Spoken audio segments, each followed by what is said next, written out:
ডিএর দাবিতে আন্দোলনকারীদের বিরাট পদক্ষেপ। আরও বাড়তে চলেছে ডিএর ঝাঁজ।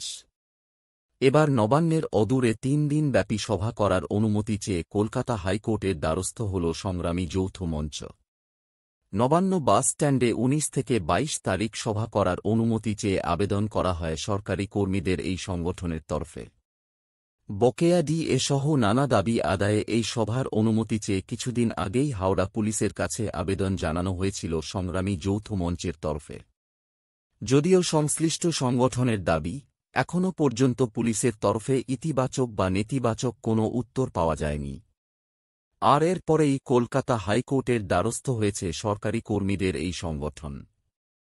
যদিও কলকাতা হাইকোর্টের বিচারপতি জয় সেনগুপ্ত বলেন, আপনারা ময়দানে বসে প্রতিবাদ করছেন। হাওড়ার ওই জায়গা যথেষ্ট ব্যস্ত, তাই সেখানে বসার অনুমতি দেওয়া সমস্যার। যদিও শেষ পর্যন্ত মামলা দায়ের করার অনুমতি দেওয়া হয়েছে।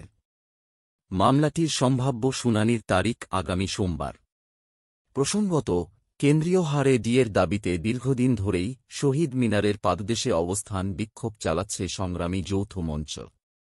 সম্প্রতি ডিএ নিয়ে ইঙ্গিতপূর্ণ বার্তা দিয়েছিলেন রাজ্যের মুখ্যমন্ত্রী মমতা বন্দ্যোপাধ্যায়।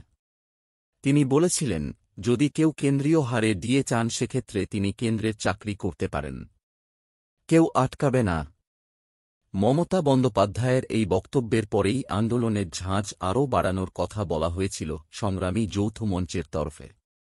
এবার নবান্নের থেকে সামান্য দূরে এই সভার অনুমতি চাওয়া সার্বিক প্রেক্ষাপটে অত্যন্ত তাৎপর্যপূর্ণ বলে মনে করা হচ্ছে।